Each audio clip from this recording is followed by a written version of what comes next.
Hello, everyone. My guest today is Vlad Magdalin. He's the CEO of Webflow, which he co-founded with his brother and a close friend. While studying 3D animation with dreams of working for Pixar and art school, he fell in love with the power of programming. He's now building the company and lives near San Francisco with his wife and two daughters. Vlad, are you ready to take us to the top? Let's go. All right. Tell us about the company. What do you guys do and how do you make money? So Webflow is a SaaS service. It's a web design and publishing company. We're basically the power of WordPress and the user interface of Photoshop married together.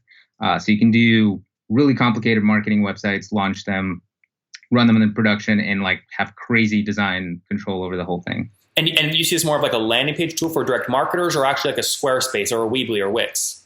It started as just a landing page builder, but then graduated into full-on web publishing platform. So it's way more complex than a Squarespace or a Wix. Those are directly for businesses. Like small-time businesses like a mom and pop shop. We're more for startups, like people who do a lot of content, especially like WordPress scale, content management scale type of operations. Interesting. And what is give me a sense of like what the average customer pays you per month? Average customer is about $40 a month. So still on the low side, a lot of freelancers. A lot of our customers are people who make websites for small businesses. So instead of paying $7 a month or $10 a month for Squarespace, they'll pay like $2,000 to $3,000 to a freelancer who pays us to use our software to create a website for them. Interesting. Okay, so $40 a month. And backstory here, when did you launch the company? We launched in mid 2013. 2013. And what have you scaled to today in terms of total customers? We're coming up on 30,000 customers. 30,000. Wait, well, that's incredible. It's 30,000 paying customers. And I mean, can we multiply that times the 40 you just gave us to kind of back into a revenue number of about, what was that, 1.2 million a month? Something like that. You're in the ballpark. That's great. Now, have you bootstrapped or raised capital? So we raised a bit of capital. In the last money we raised was in August 2013, right after we got out of YC. So we raised about 2.9 million. But after that, we got profitable, cash flow positive, and just been kind of funding operations with customer revenue. YC has a rep for really judging success based off how much you've raised. Did you ever feel like you ever had to fight that urge to go raise capital? Was it hard for you to tell people in the YC world we're going to be profitable and not raise again? Yeah, definitely it was in the early days before there was this trend towards bootstrap companies. Yep. There was a lot of pressure. It was actually less from YC and investors and more from our peers that the right thing to do was to raise more capital and, grow as fast as possible at all costs, et cetera. So there was something wrong if you weren't raising constantly. But thankfully that's sort of died down a bit. And how do those investors that put money in, many, many years ago, I mean, they must at some point when their funds expire be going, now everyone's gonna say they have great investors and they're patient, but they have to at some point be going, am I ever gonna get my money back? Is he gonna pay me a dividend? How's that work? Right. I mean, we're going to cross that bridge when we get there. We converted our investors from convertible notes to preferred stock. And then at some point, I'm pretty sure we're going to have different ways to liquidate. We're not focusing on that at all. We're trying to build a foundational company. We're going to try to figure out some way to get those companies a return. But we hadn't had any requests yet. It's been 5 years. We'll see. We'll see what happens. I'm pretty sure we'll have the way that the business is going, we'll have multiple options. Wistia obviously just bought out some of their early investors. I mean, would you follow potentially that similar path?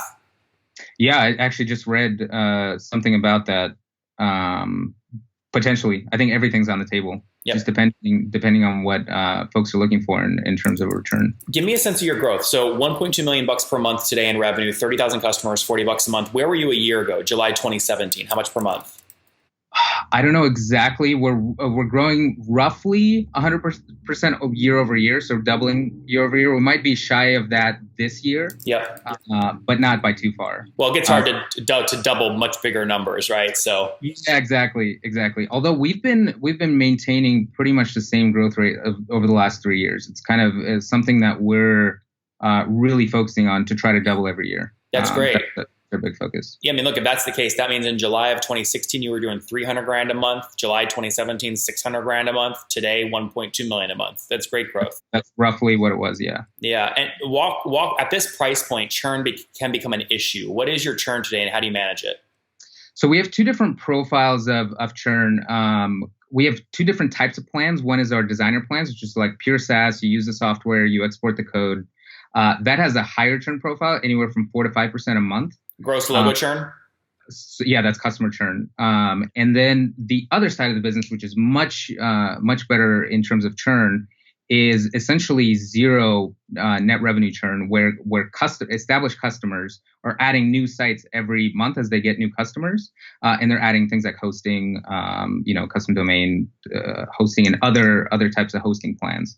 And those things typically, once you set them up, they just run forever until you switch providers, or more often you go out of business or something like that. Yep. When you take both of these cohorts, and you look at them in a year, and you look at your net revenue retention year over year, I assume you're north of 100% at this point, or are you not? We're actually just flat right now. It's basically 100%. Sometimes it's net negative. Sometimes it's slightly under 100%. So, but the direction is moving towards getting more in expansion revenue than we lose in kind of customer churn. That's what I was interested in. At a $40 a month price point, it's very difficult to get net revenue retention over 100% if you don't have something more you can sell to people, give them value. How are you thinking about creating additional product offerings to be able to drive land and expand strategies and increase wallet share across one account? So we have two different axes on which we get expansion revenue. So the main one is adding additional, so our customers, the freelancers who pay us, they add additional projects almost on a monthly basis as they do new work with clients, as long as they treat Webflow as sort of their go-to tool for managing all their web design platforms. So a new project means more revenue, et cetera. And then each of those projects has a separate axis for features that a business might need: more collaborators, more features like CMS, site search. We have e-commerce coming up, which is going to be a big one, to where each of those projects expands as they get more traffic, as they need more storage, et cetera. And that becomes like a kind of like a natural growth path. We grow with the business. And then we also have some other sort of side revenue bets where we allow our freelancers to charge their customers a kind of an upcharge. So we charge $20 for hosting, for example, but they can actually charge a customer $200 for hosting because they throw in, some content changes or whatever it might be. And then we get a revenue cut of that difference. Yeah. Interesting. It sounds like you're already thinking about numerical based pricing axes. You can drive expansion on number of seats, storage, right? Like these kinds of things. It becomes difficult to figure out which ones to price along versus which ones just include for free. How do you make those decisions? Pricing is so hard. I think right now we're getting kind of developing our muscles around good pricing research, how to do sensitivity surveys, how to figure out which pricing levers are the most efficient ones given the customer profile that we have. So it's the jury's still out on things to determine. Like, for example, we're about to release e-commerce, and there's so many axes to try to figure out value and cost in terms of you're talking like GMV or number of SKUs, exactly. Number of seats. Yeah. So many different things. So at some point it comes down to a lot of data, some gut feel, and a lot of experimentation, especially after you land. I think it's the other way. I think it's a lot of gut, a little bit of data, a little bit of data. There you go.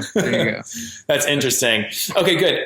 Fill up the economics for me. So what are you willing to spend to acquire a customer? What's your fully weighted CAC? So we target about 3 months payback. So it's around, it's actually a little lower than that. Our current CAC is about 85. So we get our money back before the 3 months are over. But actually, the majority of our growth still comes from organic channels. So paid is a pretty small part of our strategy. We don't have sales yet. So we're still, I think, just like 6 or 9 months ago, we started really experimenting with paid. So we're still trying to figure that out because it's kind of it's not quite enterprise, it's not quite consumer. It's sort of like B2B2C sort of. So in the market is somewhat limited when you're looking at things like programmatic ad buying, et cetera. So we're still trying to figure that stuff out. And like more than 80% of our customers are still coming through word of mouth, SEO, things like that. And then follow up on that. What do you assume lifetime value is in months and dollars on these folks?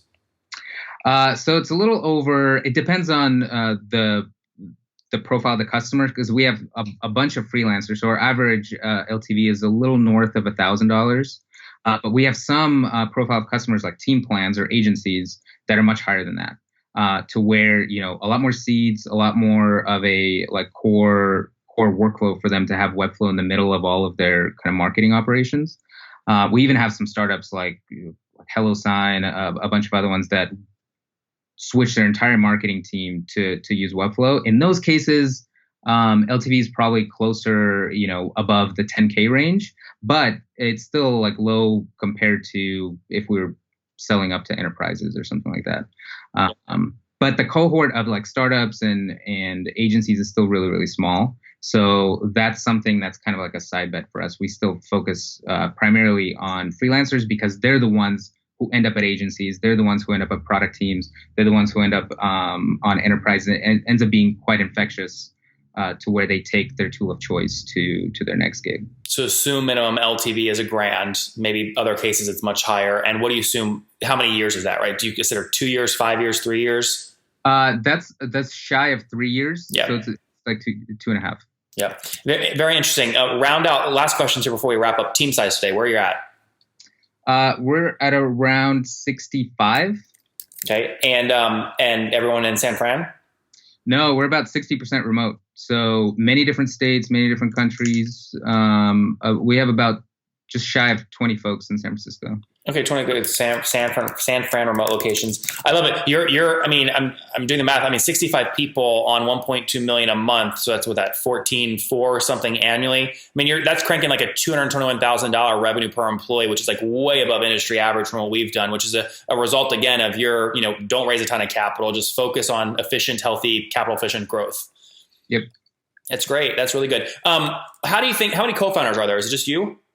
3. Myself, my brother who runs design, and Bryant, our CTO, who also runs like marketing and growth. So it's like the perfect trifecta, I think. That's great. And how do you, when you guys think about personal wealth from the company, right? Of course, you can increase your salaries when you feel like it's fair. But do you guys do any like team-wide dividend sharing kind of things like that or anything like that, or no? So not yet. We haven't done anything at that level, either with founders or employees, because we just now started to break through to actually having profits. Yep. Because anytime we had any sort of positive cash flow, we always had areas of the business we wanted to pour money into. So far, it's essentially been break even, not much money to play with. We might potentially in the future consider like dividends or profit sharing or something like that. We're kind of following Zapier. In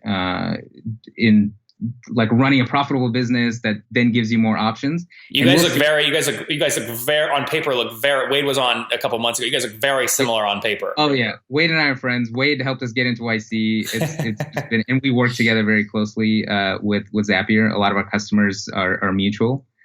So we just want to build a really solid business that's going to be here for decades, because it's not something that we've built to flip. And even the offering that we want to create over time, we actually want to empower a much more significant percentage of the world to be able to build software, not just websites, not just web applications, but actually offer a visual way to program. And that's a long journey. You don't do that overnight. Yeah, it's definitely a big vision. I see you have a ring on. You're married, right? Yes. Correct. So let me ask you a question. You have about 15 million today in ARR. Let's say someone comes in and gives you a ridiculous offer, right? Let's say 15x, right? On your 15. So let's say it's north of a $200, $300 million acquisition offer. When you go home and tell your wife that you turn this offer down because of your big visual coding vision, like what's the number where she just kills you? 0% chance, because I've already conditioned, like we've had those conversations so many times to where she would be the first one. If I come to her and say like, hey, we're going to sell Webflow for like $500 million. She's going to say, why not 10 billion? Really? That's good. You've got that in her head the right way. You've expectations set. Exactly. That's hysterical. If you wait another year, that's going to be double. If you wait another year, it might be double that. So I love that answer. All right, let's wrap up here, Vlad, with the famous 5. Number 1, what's your favorite business book? Leaders Eat Last by Simon Sinek. Number 2, is there a CEO you're following or studying right now? Honestly, used to be Elon Musk, but hasn't been a great role model lately. a little tougher, right? Yeah. Did you buy a flamethrower? No, you mean not a flamethrower. Or, sorry, I meant not a flamethrower. Yeah. Number 3, what's your favorite online tool for building a business? Honestly, Google Inbox is an awesome productivity tool. Like it's just kind of changed the game to handle email. But I'd probably have to say Airtable or Notion just for how many things it helps me solve. Number 4, how many hours of sleep do you get every night? 7 even. That's good. And what's your situation? Obviously married. Any kiddos yet? Yeah, 2 kids in elementary school. Oh my gosh, you're full. And how old are you? I'm 35. 35. Last question. What do you wish your 20-year-old self knew? I wish I knew to start sleeping more and exercising more earlier. I didn't get into that until my 30s, and it's just, I think I put my body through way too much stress early on. Guys, start sleeping more from Vlad. Founded the company Webflow back in 2013 with 2 of his friends, one of them being his brother. Now at 65 people, really helping, freelancers build websites. The ultimate goal, a new way to code, a visual way to code. It's democratized. Anybody can do it, unlocking so much power for so many people. Currently about 30,000 customers paying $40 a month, doing 1.2 million per month, or about 15 in ARR run rate today. That's up 100% year over year from about 600 grand a month recurring revenue in July of 2017. Less than 5% gross logo churn on all their cohorts. Some of their cohorts, it's way, way better than that. CAC today about $85. Payback period on the worst case, 3 months, because he's built the thing to be now profitable, which I love. 65 people based in San Fran and other remote locations, only 2.9 million bucks raised. I love the ratio there from raised capital to ARR. Vlad, you're killing it. Thanks so much for taking us to the top. Thanks, Nathan.